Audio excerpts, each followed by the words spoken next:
Welcome to The Human Experience, a podcast about the stories we live out every day and the importance of championing the vulnerability and courage of the storyteller. I'm your host, Jennifer Peterkin, and it was through my own lived story of experiencing domestic violence that this podcast was created. By traveling the globe and interviewing each guest in person, I am convinced now more than ever that stories have the power to change the world. You can join our community of storytellers by subscribing, leaving a rating and review, signing up for my newsletter, following me on Instagram, and more. Thank you for being here. In a world full of noise, to listen with intention is an act of resistance. All right, so Ralph, thank you so much for doing this interview with me today. We are in Illinois, which you are originally from, outside of Chicago. I just learned that. But you have a pretty unique trajectory to your life that I'm really excited to hear about, because where you started and where you ended up is wildly different. And it sounds like you spent a lot of time figuring yourself out along the way, which I really respect. So yeah, tell me about yourself. Tell me about your life growing up and how you kind of started out your adult life. Sure. Well, as you mentioned, I grew up just outside of Chicago in the suburbs, and I'm still in this area. I come back here when I'm in town from my tours. So I'm a digital nomad, essentially. So I live on the road doing my trips.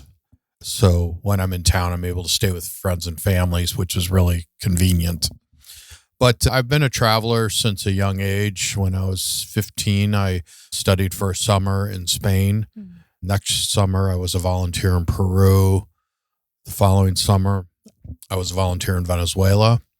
And the following summer, I studied in Mexico City. Wow. So 4 years in a row, I had some quite wonderful travel experiences. So I was hooked on travel, specifically Europe, more specifically Spain.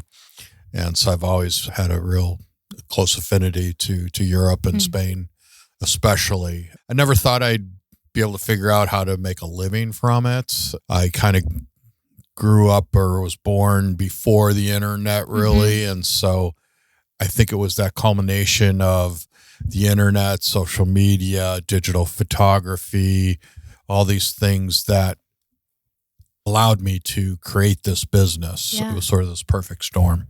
Yeah, that's really cool.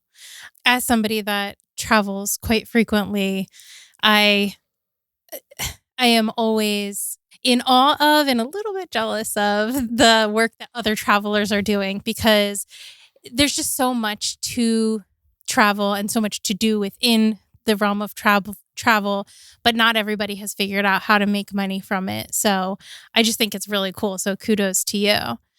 When you said you started traveling when you were 15, I'm assuming you were doing like group travel, but was it by yourself, like not your family, or were you going with your family?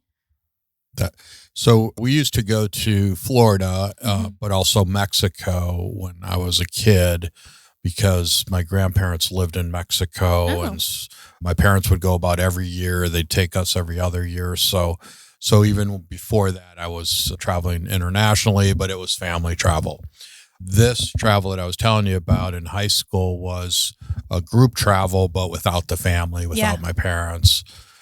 So that's, you get that freedom, that taste of freedom, and it was pretty special. And so I was hooked. It's totally different traveling without your family. I mean, it's such a blessing and so cool when your family does travel, but it is a completely different experience when you're able to kind of do it on your own, even if you're in a group, right? Yeah.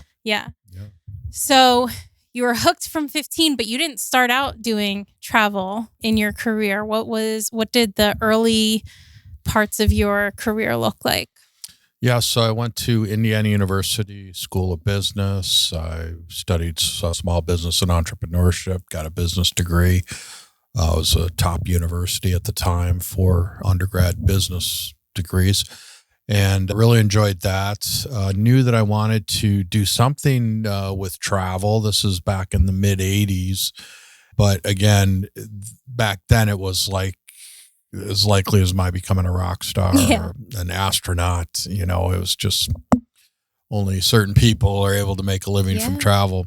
And then I sold I ended up buying a restaurant out of college. And that was my first sort of real job, was owning this restaurant in my hometown.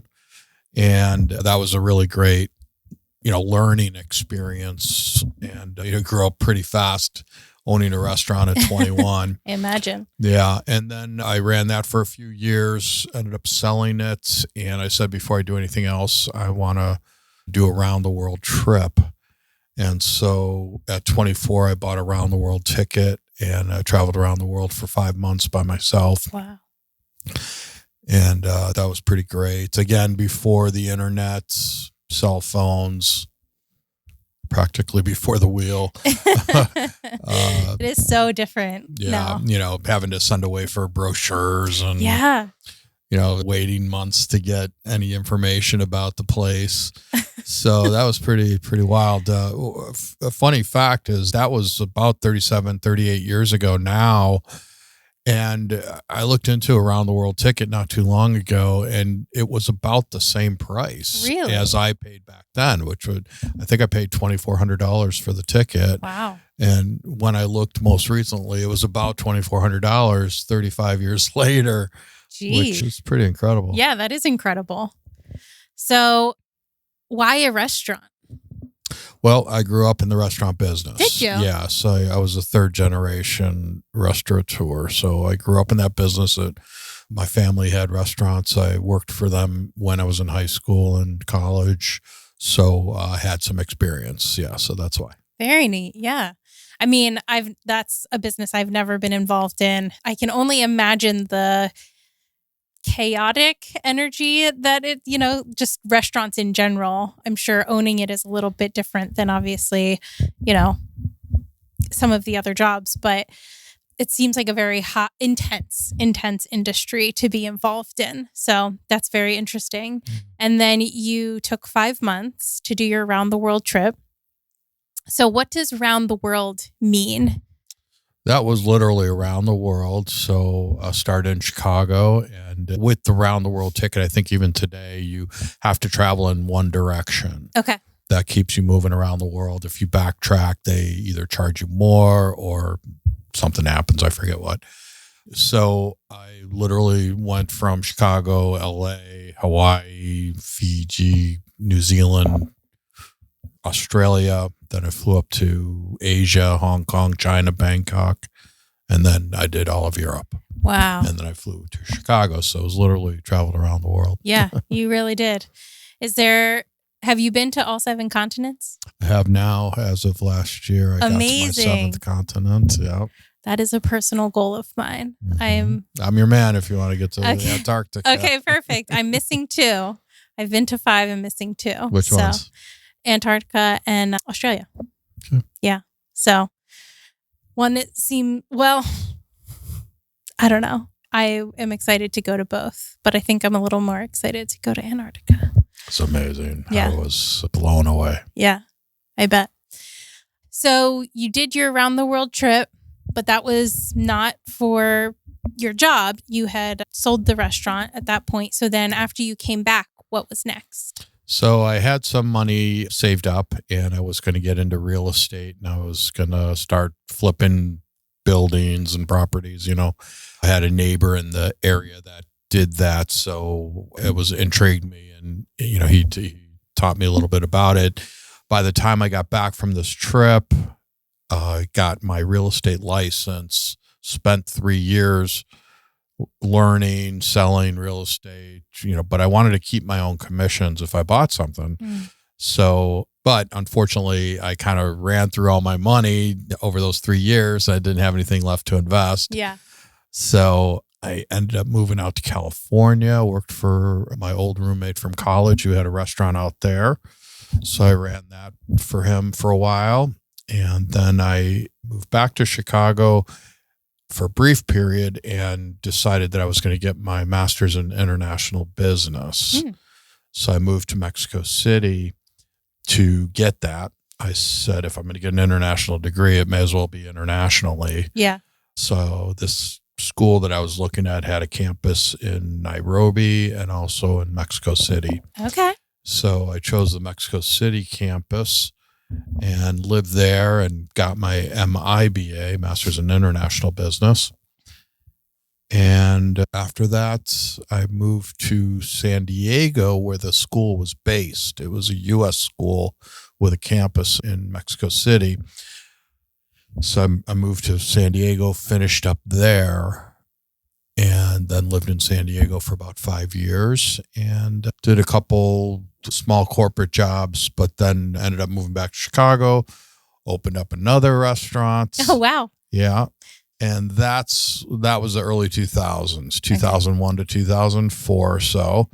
And that to me is what I would call the dawn of digital photography. When that was starting to come about and people were getting their new 1 megapixel cameras and stuff like that. And I said, and so I kind of just opened up my restaurant not too long, but I said, I think there would be a market for people to want someone to teach them how to use these new digital cameras. And, maybe I could be that person. So I started thinking about some walking tours I was going to create in the city of Chicago, which is where my restaurant was. And Chicago is a great place for photography, but unfortunately not 12 months out of the year. Yeah. So I decided to move back to California, got my licenses as a financial advisor so that I could work for a friend of mine, selling stocks, bonds, things like that. And at the same time, I started creating these courses where I would teach at the local city of Newport Beach or city of Orange or whatever in Southern California, where they were adult education programs. And that might be a tip for your listeners, anyone who may be opening a business, is that if you want to test your idea, those are a great way to do it. You don't need a teaching degree to teach the adult education type courses, but it's a great way to test your idea. And that's what I did. I was teaching people how to not use the camera necessarily, but to use their eye to create beautiful images. Yeah. How to see. So that wasn't anything people were teaching. And so I was able to test the idea, make my mistakes with smaller groups of people, build a little bit of a following. And that's sort of that was the seed that became Continental Drifter Experiences. Wow. That is quite a journey that you went on. I'm tired just telling you about it. So when you moved back to California and became a financial advisor, did you sell that restaurant in Chicago? Yeah. Okay. Yeah, I had sold it. I was coming up to the end of my initial 3-year lease, and I had to decide, was I going to sign another 5 years or was I going to sell the place? And I decided to sell it. Okay. Yeah.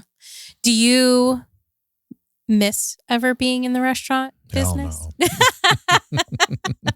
It was kind of like your fallback or like what you knew. So you kept going back, but it's not something you miss. No. Okay. I often have ideas for, that could be a good little restaurant idea or something. But so there's a little something in the back of my mind, but I can't imagine ever doing it again. Yeah. Yeah. Totally understand. And so financial advisor, I love what you said about the adult education courses. I had never thought about that before, but that makes so much sense. And it is really a great way to get feedback, I'm assuming. So you were teaching photography, essentially. How did you kind of come upon your love of that? My father enjoyed photography. He was real busy with his restaurants at the time, but he had an interest in photography. And so, traveling with him and hanging out, I gained that interest as well. And having traveled from a fairly young age, I started getting some accolades from people saying my photography was maybe a little bit better than average. So that encouraged me, and I thought, okay, this is something I could probably teach. Yeah. Yeah. Did you ever take any like courses or anything? It was just something you naturally honed? Yeah, I just organically kind of learned it myself. And no, I never did take any courses. Hey, Yeah. no judgment there. Yeah. I think experience is our best teacher oftentimes. So yeah, that's wonderful. And what was the feedback you were getting on these courses initially? People enjoyed them because, again, digital photography was just coming to be. People were getting these new cameras that, we didn't have smartphones that did any of this stuff. This was all new to me, like what memory card, what is that? There's no film, that was kind of crazy. So I had to learn it, of course, because I didn't know digital photography. Sure. But, they say, too, that, if you're teaching something, you just got to stay a chapter ahead of your students. Yeah, there you go. Exactly. So, but I felt that I had a natural eye and that I did have something that I could teach that was valuable. And like I said, there was other people teaching the camera itself. And I did that, too. Sure. Going over all the dials and buttons and what does what, and then the settings. But this was about, let's go out into the field, which was Southern California, gorgeous beaches and everything. And let's put these skills I just taught you into practice. Yeah. And that was great because with digital photography, you get that immediate feedback and you can correct things right then and there. So that was the beauty of digital photography. Yeah. That is. Yeah, absolutely. So you're in California, you're teaching these classes on the side, and then by day you're a financial advisor. How did you like that job? I didn't. I was more than a stock jockey, which is just, stocks and bonds. But there was this particular financial product where if you sold a commercial property like my mom did, she sold her restaurant that we used to have. And if you roll that gain into another property, you don't pay the capital gains. Yeah. It's a 1031 exchange. So that was something that I was helping her with and that my friend had an opportunity for at his brokerage, was to help people in that specific area. I was like, okay, that's an area I could be interested in. Yeah. Had real estate, finance, everything, I never really caught on in his firm, at least. So from 2005 to 2008, I was starting out as a financial advisor. And we all know what happened in September of 2008. Yes. We had the financial crisis.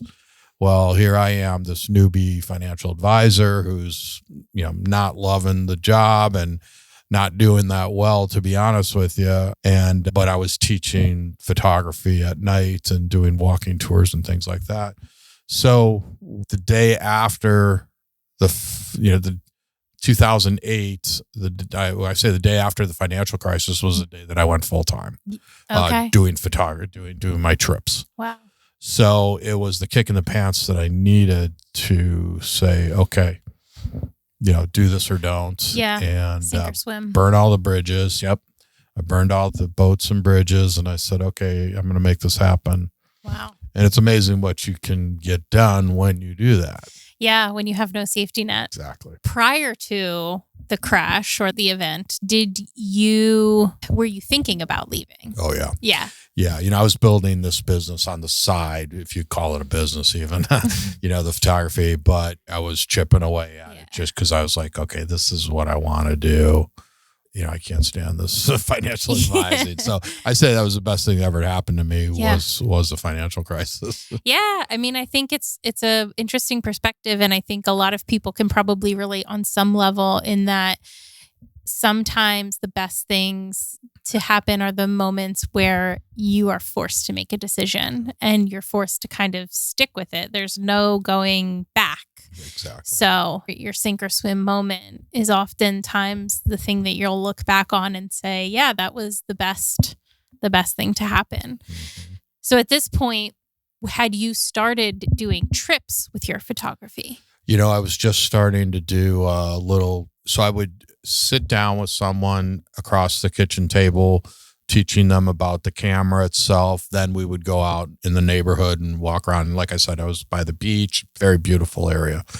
So that then grew into like a half-day tour where I take the group on by the train from Irvine down to San Diego. We'd shoot down there, come back. It was half-day. Then we'd do a full-day trip. Then I'd start going to Joshua Tree National Park or Death Valley National Park for a weekend. Then I started bringing groups back to Chicago to get a free trip back here.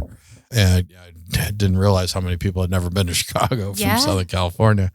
And how many people wanted to go. So I was like, okay, this is a great way to get a free trip back. So I started doing that.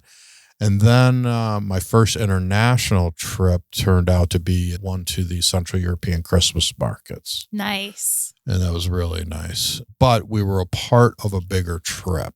Okay.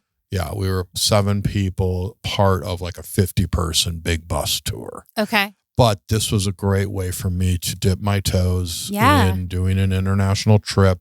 I didn't have the expense or, responsibility of putting everything together because this company had already put it all together. Yeah. So it was a great learning experience. It taught me what I wanted my trips to be and what I didn't want them to be, which I didn't want them to be a part of a bigger bus tour, because you have zero control. Yeah. Especially with photography. You want to get out in the good light and before the crowds and the heat of the day. So I had no control over that, because there's 45 other people to deal with, right? Yeah. So I said, okay, this is a great learning experience, but now I know that I need to be in control. And I never looked back. Yeah. But I think it's great that you repeatedly you've jumped in with both feet, right? Like you're not shy about it. And so I think it's incredibly important to recognize that, because I think some of the biggest things that stop us are feeling like we're not ready to go. And it's like, first of all, you don't have to get from point A to point Z immediately. There's a lot of little steps you can take in between, but you're still then moving forward. And so I think, you're starting the classes and then doing things locally and then, taking little or bigger steps as you went along to finally get to where you are now has probably served you very well. But I know, like, for me personally, I get so stuck sometimes in my own head of, well, I can't do this until I have this all like settled and perfect. And honestly, it has kept me sometimes from doing things that probably I should have just done it. Yeah, no, perfectionism. I do suffer from that too. Or, it's got to be just right, or I got to get all these things done before I can go to that next step, when really you could be doing several things at one time. So that it definitely can hold you back. So I have to be aware of that. It has held me back, but you get around it. Yeah, you do the best you can. So when did you actually then, or I guess, what has it always been called Continental Drifter?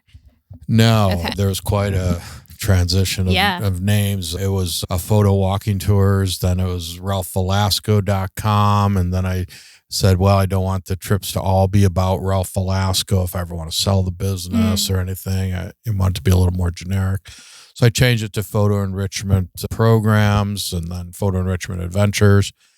And I just about 2 years ago also had another thing that I created just before COVID called A La Campagna Experiences, which were a different type of trip, more about staying in one, maybe 2 locations and doing a deep dive, as opposed to the other trips, which were more, let's see a little bit of a lot, as opposed to doing a deep dive into a smaller amount of places. So then I came up with the Continental Drifter name and idea.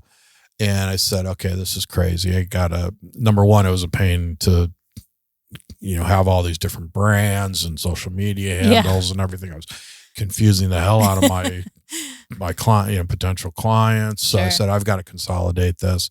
So I finally had the time, the money, and the help to be able to do that, because it was a big job to consolidate that. So I brought everything under Continental Drifter Experiences. And I think it's been a good thing. It's much more, it's easier for me to manage just the one brand, but also I think it's a good name for travel, but also it's simplified it. Yeah. Sure. It's direct, but also vague enough that it can encompass quite a bit. Yeah. So why, or I guess group trips, was that something you always wanted? Or did you kind of just fall into it after doing the photography classes? Because you had your first experiences on group trips. So was that something that you always kind of felt close to, in that, you wanted people to experience something like that? Or was it more of a happy accident? Or both? I think I always envisioned doing sort of small group trips of anywhere from like 6 to 10 people is what I ended up. It was kind of my sweet spot. It's enough people that I could spread the common costs over enough people to, make it worthwhile. But it's also, there's some camaraderie. It's not just, me and a couple traveling. Yeah. Because if there's a problem with one of the persons, that's an issue. Yeah. So at least with, minimum of 6 people, you kind of can spread it out. Yeah. So the 6 to 10 ended up being a really nice number, and it makes the trips actually a little bit more expensive because it's such a small number of people. But my clients are more than willing to pay a bit of a premium for that smaller group, much more intimate experience, but more importantly, being able to stay in smaller hotels, go to smaller local type restaurants, get into smaller people's places of businesses and things like that. Much more intimate, where you're with 40, 50 people, that really limits the hotels, restaurants, everything else. Yeah. I mean, I think it's probably good that they exist because there are all types of travelers and all levels of travelers and people at all different price points. That's right. But I agree. I have been on a couple of group trips, specifically very small, and it just does make the experience so much richer and what you are able to do. So it is very much dictated by how many people you're traveling with. Yeah, especially if you're a single traveler too, and especially if you're a woman. I get a lot of single travelers on my trips, mostly single women, but they're not necessarily not married or don't have a partner. Yeah. The partner just doesn't like to travel, can't travel, whatever, but they're looking for some strength in numbers. They want to know that they're going to be with other people, have some camaraderie and conversation. Not everyone's, bold enough to go travel on their own. Sure. So it's a really great way to travel. And I really did kind of fall into it. Yeah. That's awesome. I think it's really cool when you kind of just keep trying different things. I think there's such a stigma around career and job and identity and how much we're supposed to pick something when you're literally a child and do it for the rest of your life. And I think that's opening up a lot with technology and different access points. But I think it's great when you can continue to learn about yourself and grow and shift to accommodate that growth. So absolutely awesome that you have gotten to this place. I was going to say found yourself, but you worked your butt off to get there. So I don't want to discredit any of that. What area do you most travel to? Do you most take groups to? In general, Europe. Okay. Because it's one of my favorite continents. I do love it. I love Asia as well. I've done trips to India, Bhutan, Nepal, Vietnam, Cambodia. So it's a wonderful part of the world, but it's a little bit more difficult to travel to, especially with a group. The more I do this, and I've been doing this for 17 years now, as I get older, I'm much more interested in going to places that are easier to travel to. You don't, especially with a group where I don't have to worry about people getting sick on the water and the food or getting hit by a tuk-tuk or a scooter or something. That's really stressful as the owner of the company, knowing that, you've got 10 people out there that, are potentially are in, not the safest situation. But, the people that come on my trips tend to be more well-traveled. Okay. This isn't their first rodeo. So they've done the typical Rome, Venice, Florence trips. They want to get off the beaten path, and so do I. Okay. So that's why I created these trips. I'm done with the Okay, so you don't offer like the big, it's typical, unusual. Yeah. I mean, especially with the alla campagna experiences that I told you I created, those were more about getting away from big capital cities. Yeah. And I created it right before COVID, but it was perfect for COVID because it got you out of the big crowded cities. There wasn't a lot of driving where you're in a closed vehicle with people, a lot of outdoor activities, not a lot of packing and unpacking.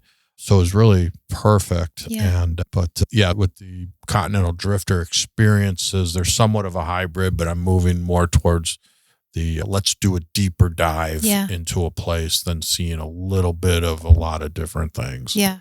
And that kind of comes into the Mindful and Intentional Traveler series of books that I've written that maybe we talk about. Yeah. I would love to hear about that because as a traveler myself, I've done both kinds of trips, the 10 cities in 7 days and the 2 cities in 4 months.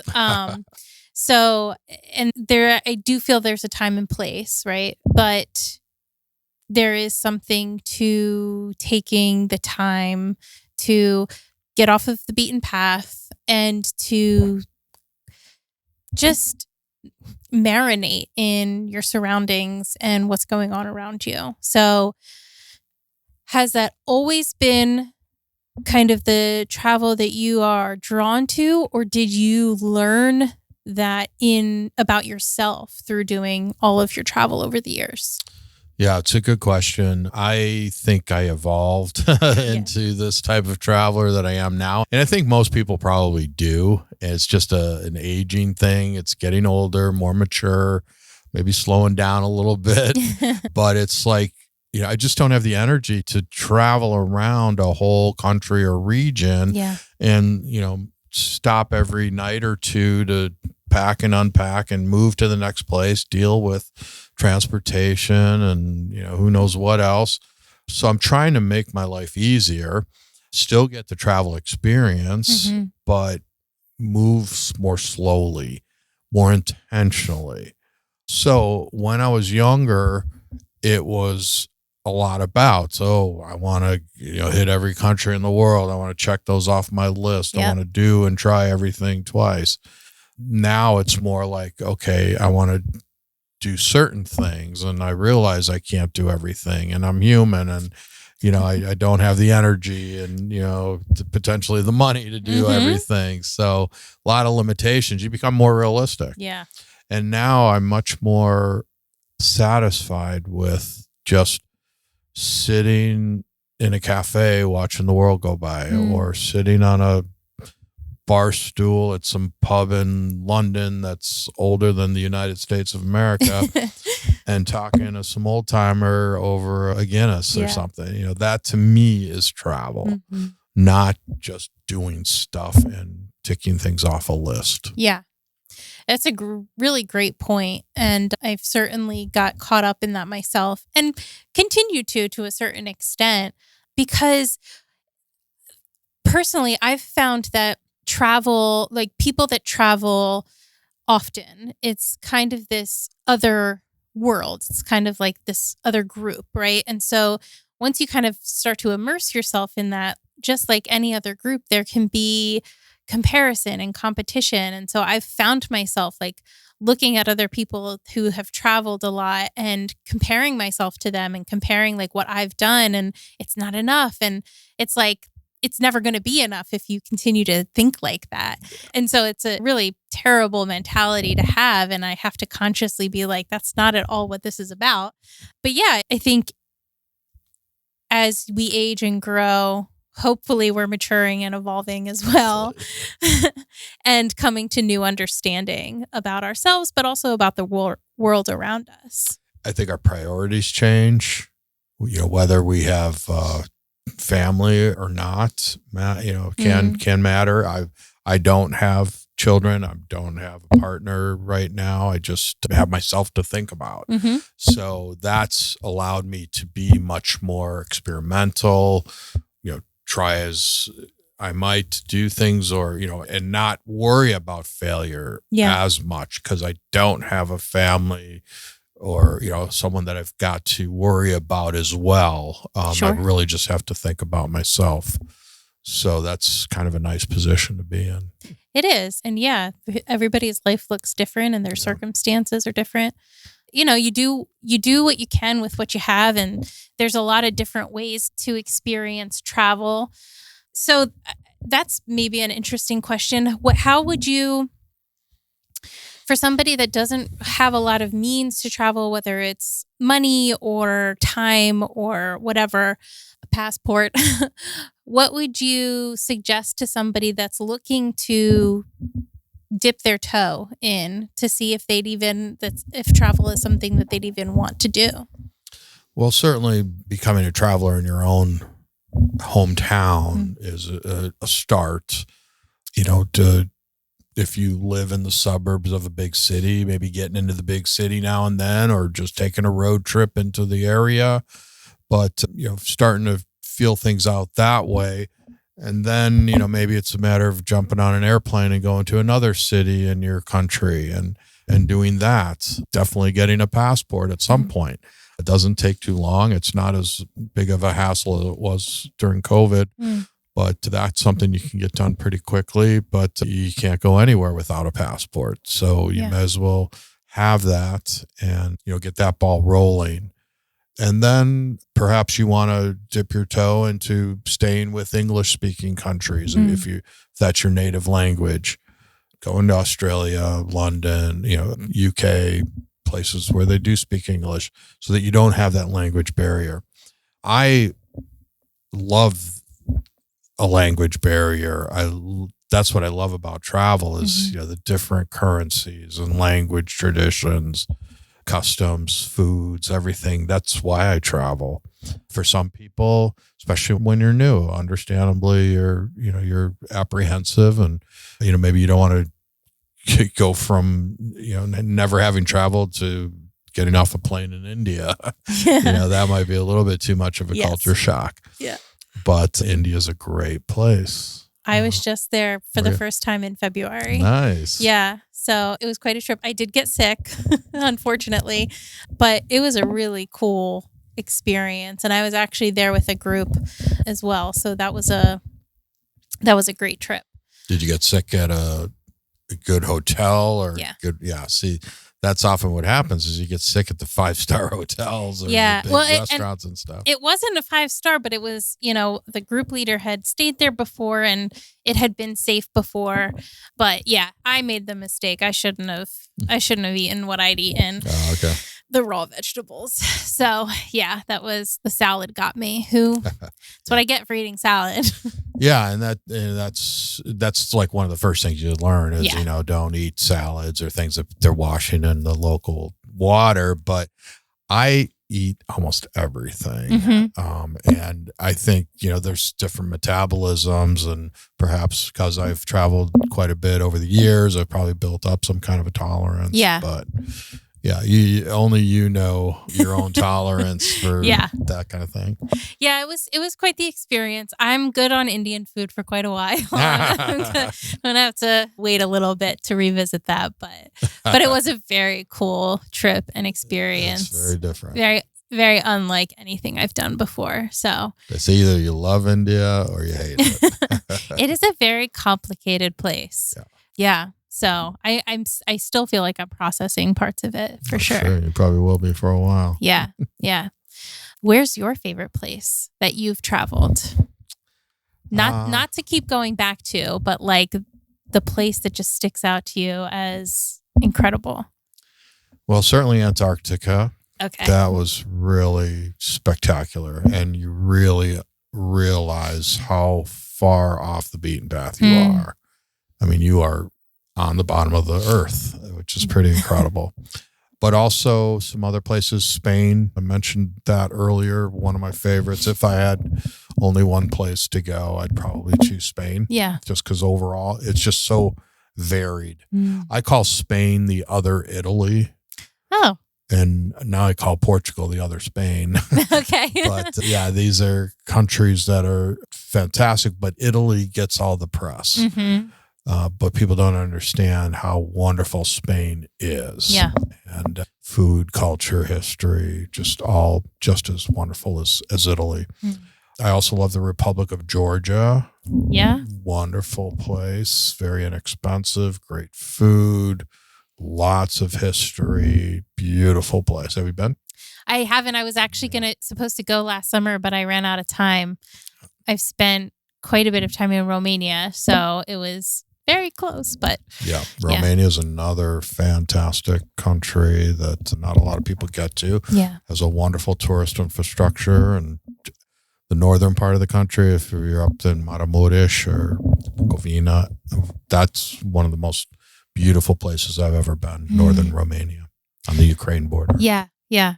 Beautiful. Beautiful country. Mm-hmm. I love that part of the world, Eastern Europe Me too. in general. Yeah, for sure. Yeah. Where's somewhere that you haven't been that you are wanting to go? Well, I've been to Tokyo, but I haven't been to other parts of Japan, and I would like to see that. I got to Colombia a couple of years ago, where if you would have asked me that 3-4 years ago, I would have said Colombia. Okay. So I did get there and been there 2-3 times now, and it's a great place. South America, and I've been to South America many times since 1980 when I was there in high school. Mm-hmm. So I've been going there for a long, long time. But again, it's about going to places that are easier to travel, especially with a group. Because I not only have to worry about myself, and I know that I've got a pretty strong stomach for, foods and things like that, but I've got to think about 10 other people getting sick, whether by the food or water, whatever. So traveling to places that are just easier makes more sense. And so Europe makes a lot of sense for me to bring groups to. Sure. It is a very easy place for Westerners to travel, for sure. But yet it's still so different. Oh, gosh, yes. I just love that. And diverse. I mean, there's a lot incredible. of different things, different people, different cultures. Yeah, and it used to be that every time you go to a different country, you had different currency. Yeah. Now you've got the Eurozone, so that makes it a lot easier, which in the end is wonderful because you don't end up losing money every time you change money. That's true. I do miss the stamps in my passport. Yeah, but... now they're doing away with those, man. Yeah. Okay, so interesting. Now, do you travel solo still to kind of, for vacation or even research or stuff like that, or is most of your time spent doing group trips? It was mostly spent doing group trips. Started to either I've always gotten to a place early just to get over jet lag, to confirm things and stuff like that. But to make sure that I don't show up late, for a trip or something. Yeah. But I will try to stay like in between trips. So I'll put 2 trips back to back, and maybe I'll have 4 or 5 days in between. Oh, cool. So I get a little time there. Allows me to get from one place to another. But when I retire, I'm looking forward to traveling for myself, which now I do mostly travel with other people, which is great. And there's benefits to that. But I do look forward to kind of just thinking about myself and not always having to worry about 10 other people. It is a lot. It's a lot to handle logistics. And you've been at this a long time, so I'm sure it's gotten easier for you, even in the sense that it's become second nature to a degree. But it's still a lot to do logistics for that many people and manage that many people. For sure. Do you find that people tend to want to be adventurous or are more timid travelers? Like, why do you, from your experience, why do people travel in groups? I think that, again, people are of different skill sets when it comes to planning travel. Some people don't want to deal with it. Some people enjoy the act of, planning a trip and looking everything up. And I guess I do to some degree, but other people are just busy and they want to leave it up to the professional, which it's my perfect client. The person who's just too busy to make their own travel plans, but who trusts me to do it. And so that's why I got over 50% repeat rate on my trips. Wow. Because people come on my trips and they realize, how wonderful they are, and they kind of just show up. They do have to make their own flight arrangements to and from the destination. Yeah. Typically.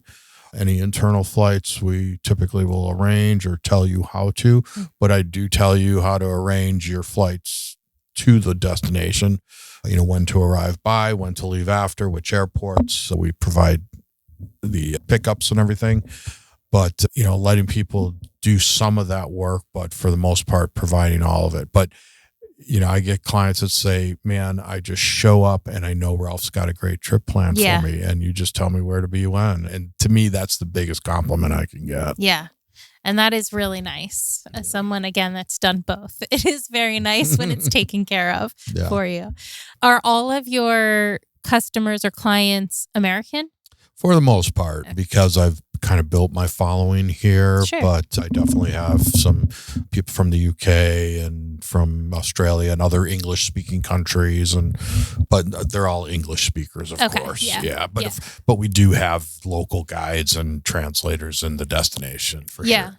Have you built up kind of your own posse of people in different locations that you my own repeatedly stable use? of guides and stuff. So, Good. Definitely. Yeah. And I try to use them over and over again if they're good. Yeah. Which they almost always are.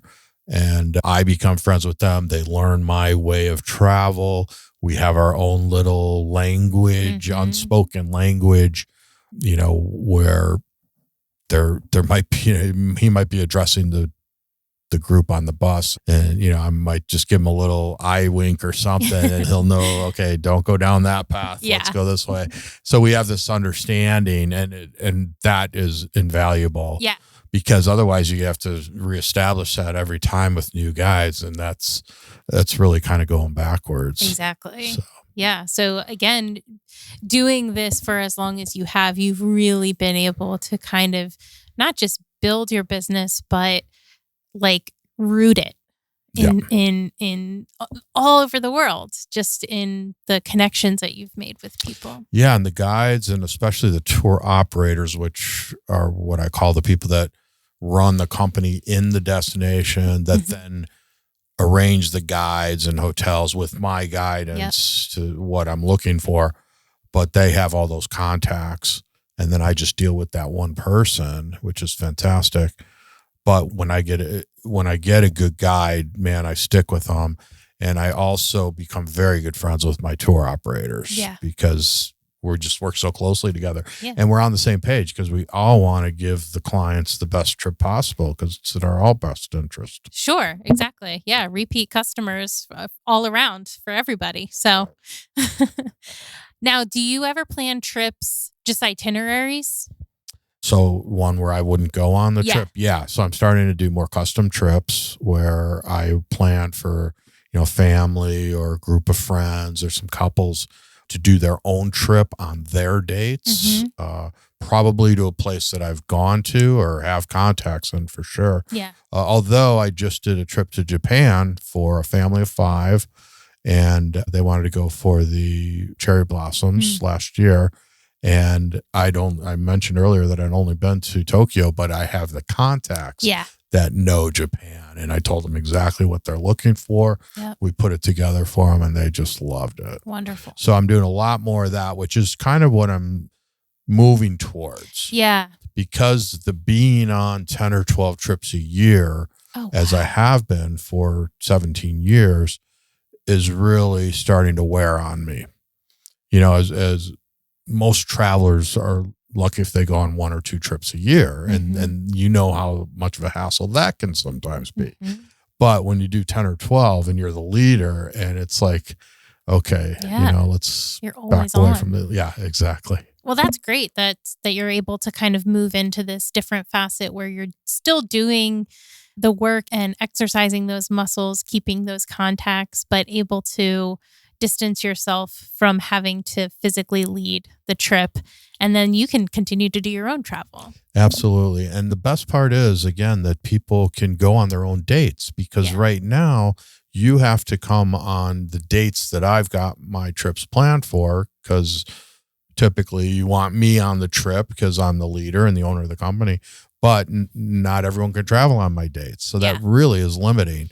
But wouldn't it be great if you could go with your husband or whatever and, do the same trip, but on your own dates at your own speed. Yep, absolutely. And your own quality level too. True, absolutely.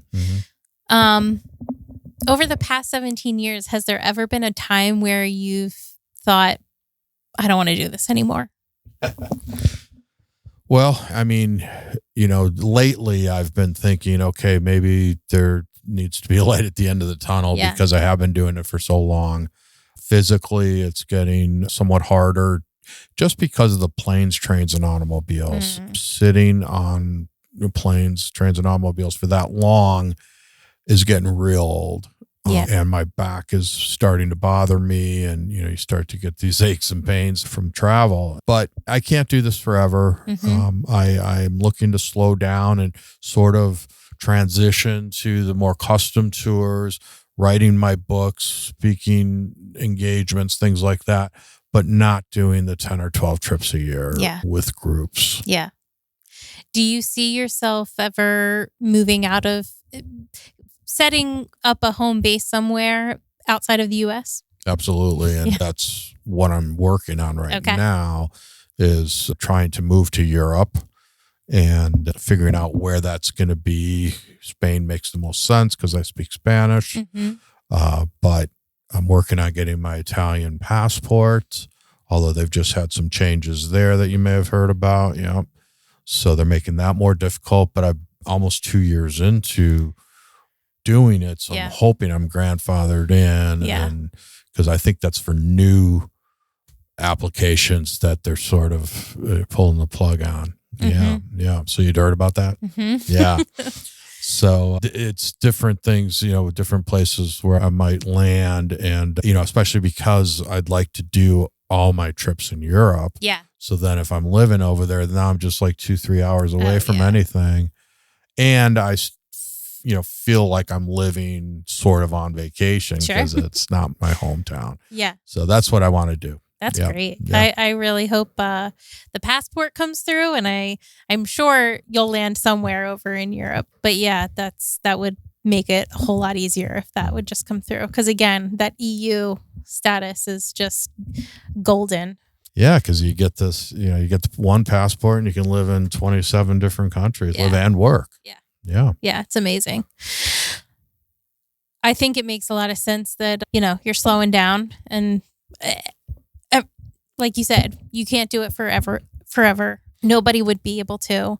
I think you've had a really long career though in something that a lot of people don't want to do more than 1 or 2 trips a year, right? And you're talking 10 or 12 with a group of people for 17 years. That's a really long time to keep up the pace that you have.